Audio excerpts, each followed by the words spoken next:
On this Aloha Friday, we're talking story with the one and only John Cruz. Hey! Yay! Hello. What's up, Bill? Brother, we're celebrating a great anniversary for you. Yeah. That's, the release of the Acoustic Soul album. How many years has it been? 25. Actually, 26. 26. Yeah, but we were going to do it last year, but it was a pandemic city, so we held off till now. Okay, so we're not counting that, so we'll call it the 25th anniversary, and it's a celebration. So let's go back in the day for a little bit and talk about where were you 25 years ago? What was your mindset? What was life like for you before recording the album? Well, I just returned from living on the East Coast. Came back home to Hawaii and, pretty much got off the plane and boom, I was in my brother's band. Wow. Ernie Cruz Jr.? Yeah, and Troy Fernandez. I was in Ka'au Crater Boys like instantly. So it was like, what a welcome home, And doing gigs with them. And then I started doing solo gigs. And then, the songs were already getting played you were there for most of the time, getting played to, at the Shell, at big concerts, and people were loving the music already. So, going in and recording the record, I was just hoping I'm not going to screw up, because, people were already loving the song. So I was like, oh, God. Yeah.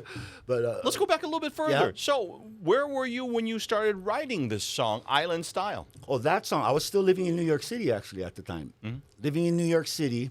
And, Ernie would always keep me informed about the local music because when I left, there was no FM 100. There was none of that. Only local bands got played on KCCN AM. Right. And other than that, maybe C&K, Kalapana would get played on, Olomana would get maybe some play on, I don't even know which station it was. A couple of stations, maybe Crater. I don't even know if Crater, but you know what I mean? Right. So there wasn't much, it was kind of, in my eyes, kind of bleak, So when I left, Ernie would be saying, "Oh wow, there's radio now. They play like local music, and so he'd send me all the latest releases. Oh, the kind of they came out with an album, bro. It's cool." He'd send it to me when I was living in the East Coast. So I was like, okay. So I would keep up with things so that when I would come home to visit, I would. You're in the know. I'm in the know, yeah. And so one time he sent me, and it was all I don't know. I kept wanting to hear something that, to me, because Jawaiian was just coming in when I left, and as much as I love Marley and all that stuff, what was going on with it in Hawaii, didn't excite me that much. Because I was still stuck in the 70s, right? With country comfort, Olomana, just the vibe of that was just there. So Ernie sent me. There was one time where he said, "Oh man, I'm working on this album. I'm like, it sounds pretty good." He called it techno slack. Yeah, he was like, "Yeah, it's like there's slack key, there's Olelo Hawaii, but there's like drum machines and stuff. It's kind of a cool mix." And he told me that all these singers were singing on it. Hawaiian style band. Wow. Okay. That's what he described it to me as techno slack. And he said, "Oh yeah, me brother. Oh yes, And at first it started just as a commercial. I guess it was a commercial. Locomotion. Locomotion. Right. Hawaiian style, their new brand. Right. So I was like, wow, intrigued. I was looking forward to this cassette coming in the mail. But when it came, I put it on and it was like, give a little, and I was just, I don't know, I guess I didn't like the techno part of it. Other than that, the slack, everything else I dug, but that sort of got me thinking, well, what was I expecting to hear, or what did I want to hear? And right at that exact moment when I thought that, On the Island just started coming through my head. We do it island style.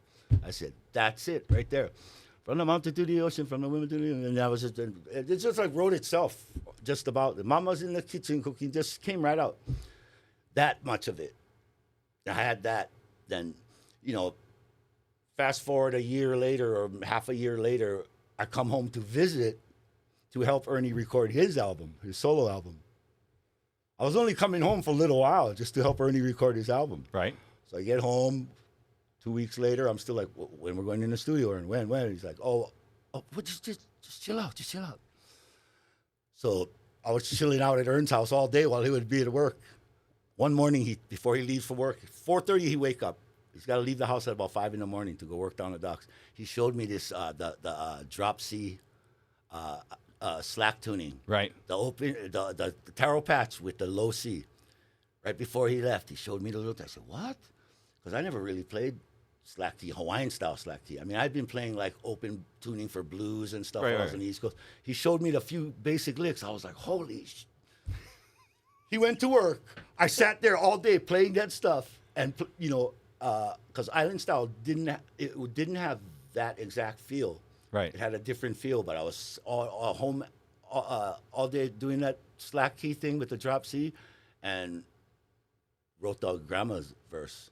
So when he came home from work, I was like, "Check this out, boo." I laid it on him. He was like, "Whoa." That did that change things after that came out? Oh yeah, for sure, for sure. Yeah, it changed things because up to that point, as far as my music, I had been playing and recording music on the mainland with bands. Never really just my music, me making the decisions and all this. I was always a part of some group or working with a producer who was making decisions and stuff, and just kind of, I had never really done something that was, so well received, and that stank so much of me, So it was an acknowledgement that that my instincts were good, for me. So that was a big one for me because up to that point I had been frustrated with as far as with recording my own music. You are definitely different from many other artists. Not to say that we clump them all together, but you have a distinct sound. You always have a distinct message. Mm-hmm. For those that are discovering John Cruz, what is that John Cruz feel? What is that John Cruz message? Well, as far as the sound and the feel, it harks back to that. I mean, country comfort, Olomana. I think that just feels and sounds to me like a good period of music because we listen to music constantly at my home, at my house. Always had records on a turntable and whatnot, and I just knew what you don't want. For me, I don't want people to listen to my music, even though when you're recording it, you're like, really focusing on what this track sounds like and stuff. Really, ideally, you want somebody to feel something, and for me, when music comes on that I like, I feel good. Maybe the third time I listen to it, now I'm listening to it with my ears, but at first it just feels good. And so that's what I was trying to make with that first album was I wanted to make something that felt good, that felt like home, for me, musical home. And for me, musical home is, back in the 70s. Let's talk about your musical home for a couple of minutes here. That is the talented Cruz family. Mm-hmm. There must have been music always in that house. Oh, yeah. Like that first Mama's in the kitchen cooking dinner real nice. Well, that was the lyrics that came out, but the thought there is Mom's cooking dinner, my sister's sitting on the couch harmonizing to whatever my mom happens to be singing, not consciously, but Mom's just humming some song. My sister's harmonizing. I'm outside in the yard fixing my bike. I can hear it in, and I'm harmonizing to that. And it's just music was always just, it wasn't even special. It was just something that happened all the time at my house. It was like natural stuff that happened. And then, of course, you go family parties or whatever, and okay, get the Cruzes up there, sing some songs, and then that's when it would kind of turn into something, I don't know, either special or weird or whatever, when it's like, okay, now get up and sing, Like, don't come in a party because you guys close dirty, but when come time for singing, you guys can come in. You know what I mean? My mom was the youngest of, her siblings, and she was kind of hard-headed. So, we were the youngest of all our cousins, and we were kind of hard-headed and whatnot. So, it was, music was kind of like our saving grace, because and still music does that. You know what I mean? Music is always something that can make the borders disappear, make the differences disappear, and just kind of Of course, according to my uncle, that's if you play Hawaiian music. Right. Now, you have, I think from what I've felt, your tightest bond has to be probably with your brother Ernie. Yeah. Yep.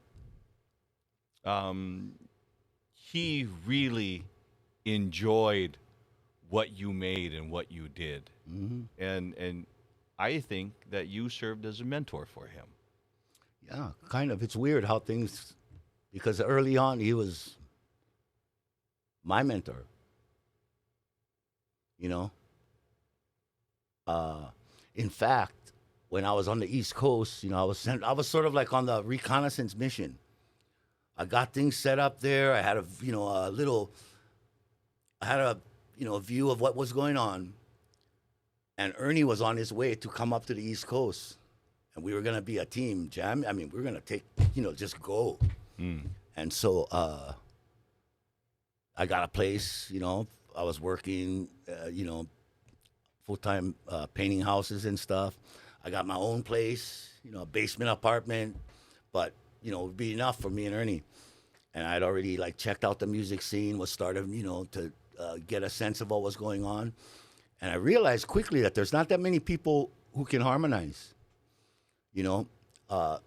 where I was, not a lot of singers and not a lot of harmony. And I just knew, I was like, oh my God, my brother, I tell him, my musician friends up there, my brother Ernie's going to get up here. It's going to be all over, gang.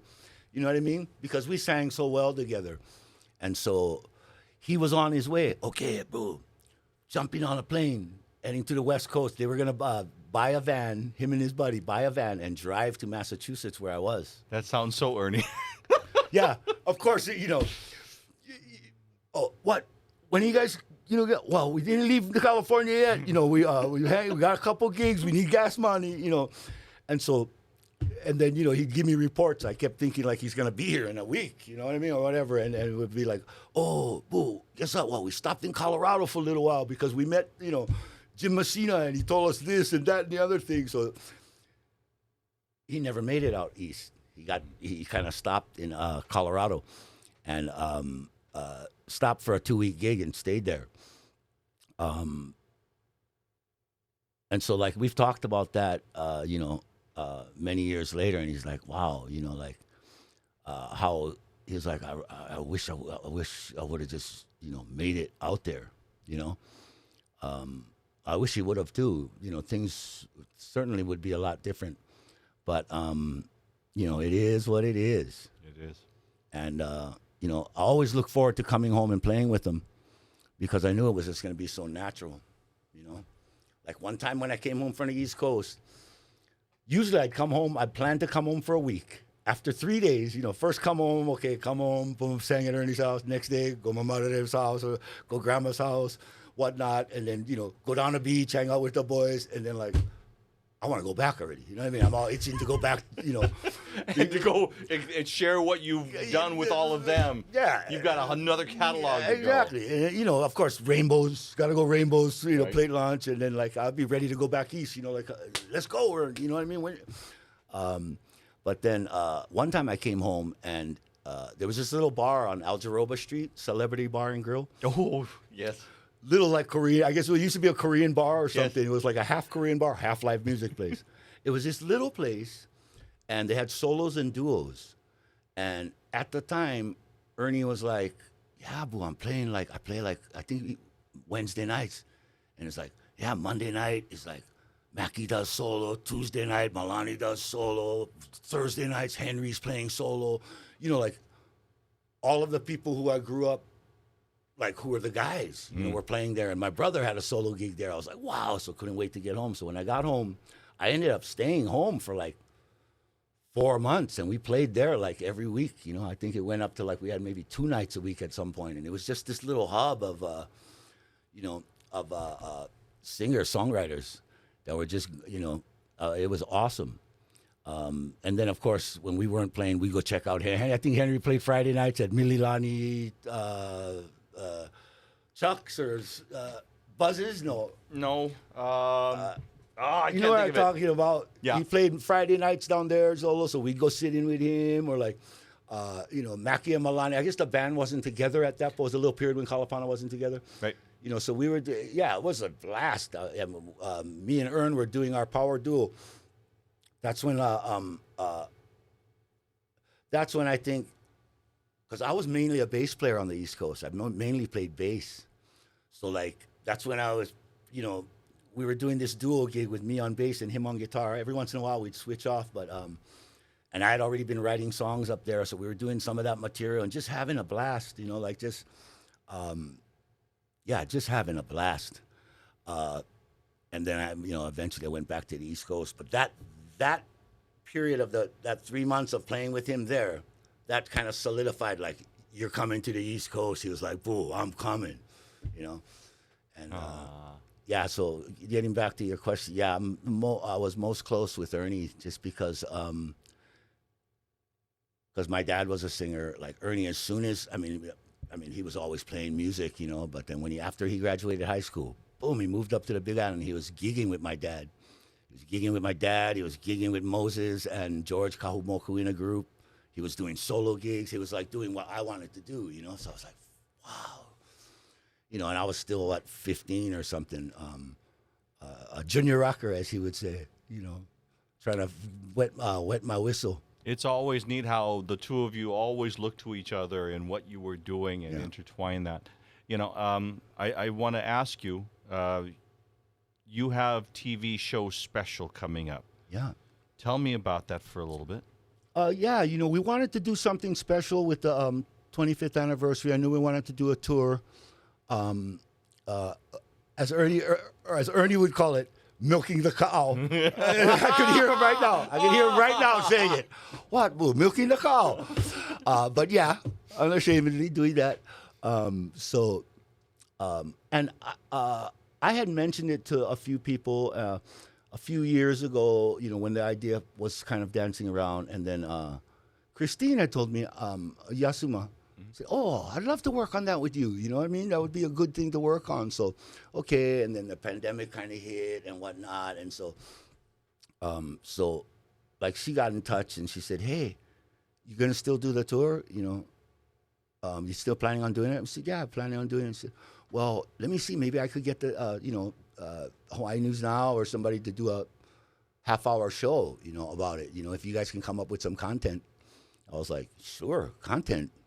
Yeah. I said, a half-hour show? How much are we going to have to, how much is it going to cost? She's like, nothing. I said, what? A free half-hour ad? Are you kidding me? I was in. Let's go. So I was ready to go. Like I did 3 weeks ago. She comes back and says, you know what? I need an hour. I'm like, So it was kind of panic mode down the wire. But we delivered the thing the other day or yesterday. So what's people going to check out? What are you giving them on the show? On the show, we're pretty much focusing on the record, on Acoustic Soul, that time period, what was going on in the music scene back then, where I was at with my music, and of course the album itself. I go pretty much song by song, and I, play a little piece of the song. I tell a little bit about it, and then we got John Woodhouse, who's a music writer, lives on Maui, interviewing me, asking all the pertinent questions, and interspersing that with historical footage and the video clips from back then, pictures from the clubs, pictures from wherever. So it's like certainly stirs up some ghosts for me. I'm sure it will a few of you other people, but it was good fun, and I think it just helped me get a little more long-winded if I'm not enough, about certain songs and about, some people who, it's interesting because there's, I look at the streaming stuff that I get back, the numbers and stuff. It's like, Island Styles got this many streams this quarter or something, and all the other songs get 2, 3, 6. You know what I mean? Island Styles got 1,000. So it's it's just, but I know some of those other songs people love. you know, and so like it gives a chance for me to go a little bit more into detail about what inspired the songs or whatever, how they came about being recorded and sung. And then there's also some I don't know if I didn't even see the final edit thing yet because it takes it too long to download. You know what I mean? So I'm just going, hey, it's probably fine. But yeah, it's just gonna help. It's nice to be that this record touched so many people in the way it has, because to this day, I mean, when we were filming the thing, one of the camera operators like had this great island style story. You know what I mean? Like through the years, how many stories I've heard from people about that song. You know, just like either how they first heard it or how it was a big part of making them move to Hawaii. Sorry, people, but I'm gonna come up with another song.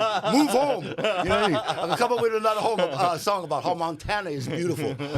You know, but yeah. So it's just that in itself, just the stories alone, and just how it touched people. Oh, I remember, like when it first came out, people used to like they were so adamant. The song was so loved. Like I'd play like one luau family party or something, and like it'd be like two factions of this family, you know, somebody, you know, these people who would hire me, this party, be like, okay, tell us now, is it lomi salmon on the ice or lomi salmon with the ice? And it'd be like everybody waiting to hear the answer, right? I'd be like, whatever you want it to be, man. You know what I mean? But like lomi salmon with the ice. See, I told you.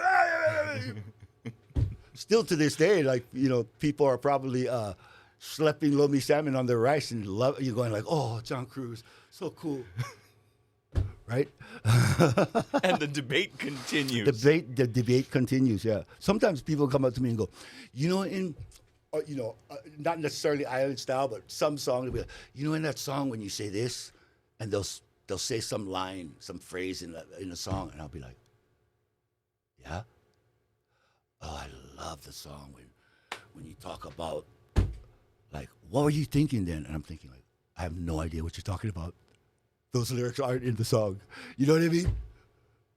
Oh, take this. Somebody asked me once, so then at the end of Limbo, what is the significance of the phone ringing? And I'm like, what? What are you talking about?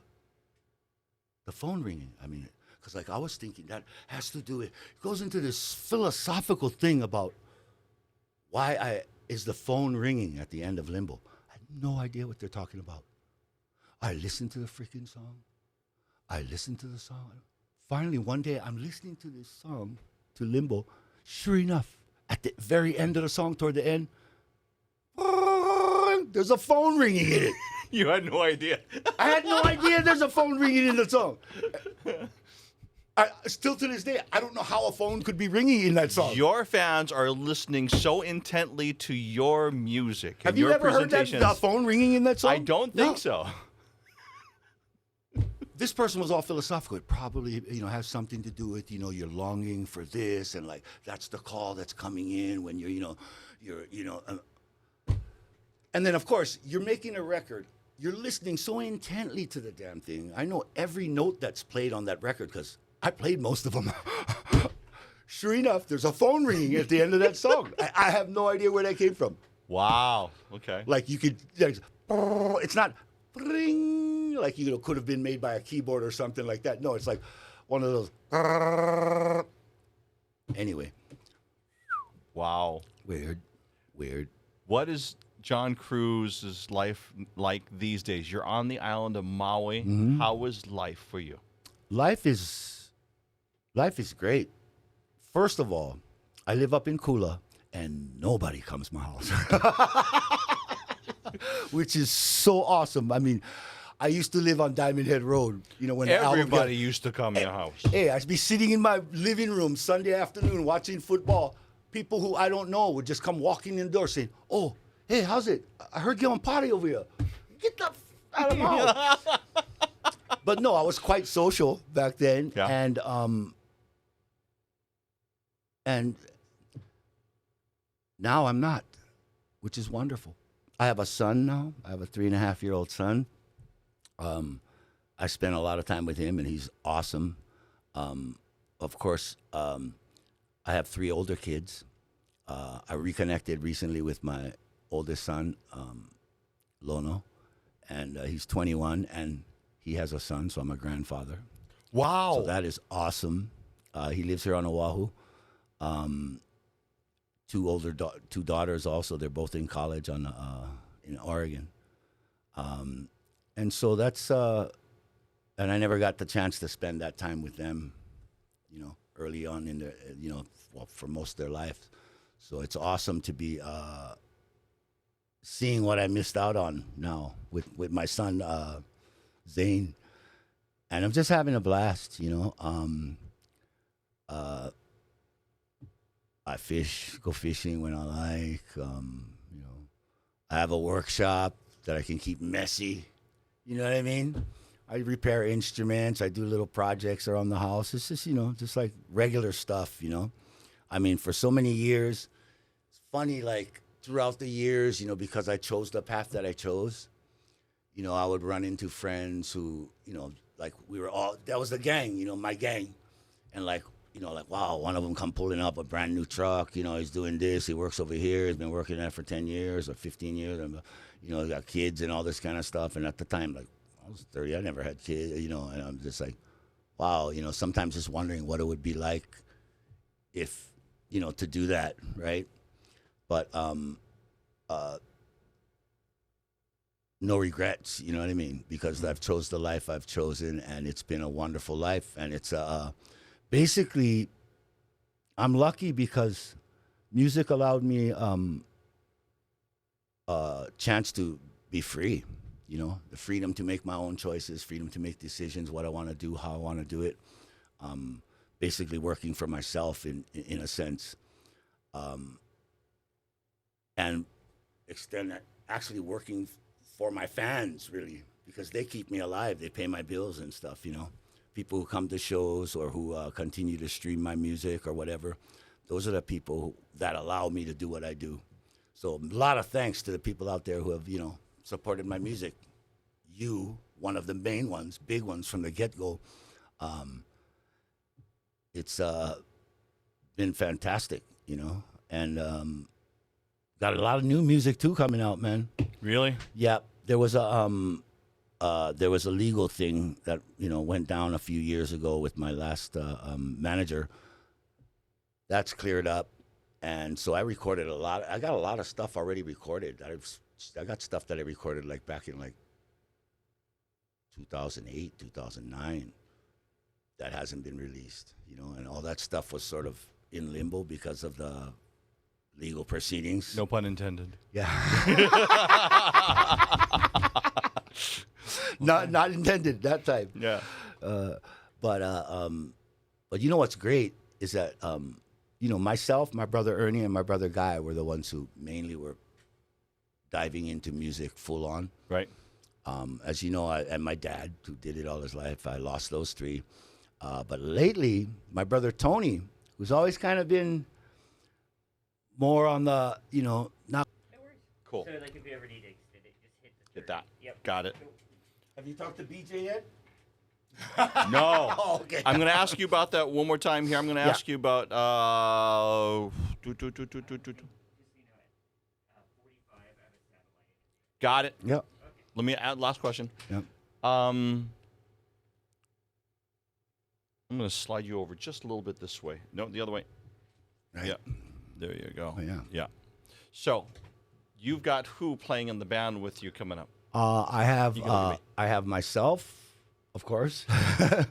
My brother Tony, who he never really was someone who was, all in with music like myself, Ernie, and Guy were. But he's retired now, and he's looking to get on stage a lot more. And I'm getting him on stage, and been enjoying it, loving it, because he's a great singer.